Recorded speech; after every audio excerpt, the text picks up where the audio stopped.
नमस्कार, मी लतिका। आज मी तुम्हाला मसूरची आणि मुगाची आमटी बनवून दाखवणार आहे। त्यासाठी बघा हे मसूर भिजत घातला होता रात्री आणि मूग पण भिजत घातले। हे देशी मूग आहेत बघा, बारीक होते एकदम, हे भिजलेले चांगले। हे दोन्ही सेम वाटीचे प्रमाण एक वाटी घेतलेले।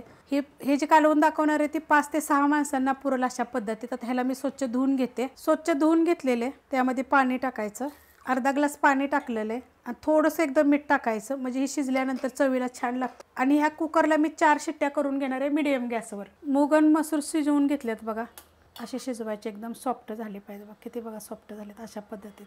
मी मीडियम गॅसवर 4 शिट्ट्या केल्या होत्या। तुमच्या गॅसवर शेगडीवर बघून आपलं 5 जरी केल्या तरी चालतात। टोप ठेवलाय गरम करायला, त्यामध्ये 1 चमचा तेल टाकायचं। रेसिपी बघितली की लाईक आणि कमेंट करा। तेल गरम झालेले, छोटा अर्धा चमचा मोहरी, छोटा अर्धा चमचा जिरे, 2 चिमूट बघा हिंग पावडर आहे, कढीपत्ता। आता ह्याच्यात मोठ्या आकाराचा कांदा बघा एकदम मी बारीक कापून घेतलेला आहे। तर हा कांदा आपण चांगला भाजून घेऊया। कांदा बघा भाजून घेतलेला आहे, थोडीशी हळद टाकायची आणि ह्याच्यामध्ये आपल्याला लसूण, आलं आणि हिरव्या 2 मिरच्या, 1 गड्डी लसूण आहे, अर्धा इंच आलं आहे आणि 2 हिरव्या मिरच्या आहेत। तुमच्या तिखटाप्रमाणे टाका, पण हिरवी मिरची टाकली की नाही की कालवणाला चव जरा छान येते। आता हे परतून घेऊया आपण। परतून घेतलेलं आहे, त्याच्यामध्ये आता 1 टमाटर बघा एकदम बारीक कापून घेतलेलं आहे, ते पण आपण ह्याच्यामध्ये मिनिटभर परतून घेऊया। टमाटर टाकल्यानंतर परतून घेतलेलं आहे आणि गॅस आता बारीक करायचा।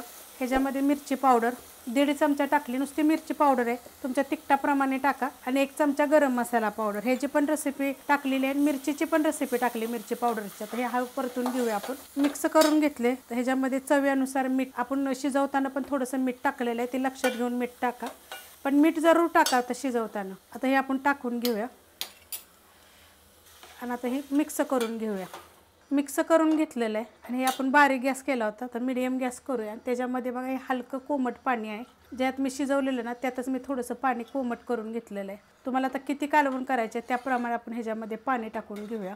तर अशा पद्धतीने आपल्याला हे काही घोटायचं वगैरे नाही आहे, कारण ह्याला चांगलं शिजलं का नाही, 5 मिनटं उकळलं का नाही, 5 ते 7 मिनिट उकळायचं बारीक गॅसवर, मग हे आपोआप बारीक होतात, कारण आपण त्याला शिजवून घेतलेलं आहे ना। तर गॅस मीडियम आहे आणि आपण ह्याला उकळून देऊया चांगलं। कालवण बघा उकळलेलं आहे, तर त्याच्यामध्ये आपण कोथिंबीर टाकून घेऊया। थोडीशी मी देठं पण घेतलेली आहे, देठाची ना चव छान येते।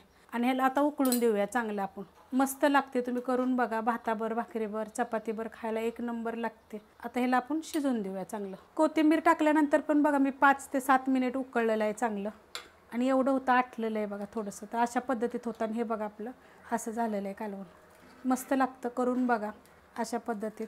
जर ही रेसिपी तुम्हाला आवडली तर लाईक करा, सबस्क्राईब करा, कमेंट करा आणि शेअर बी करा।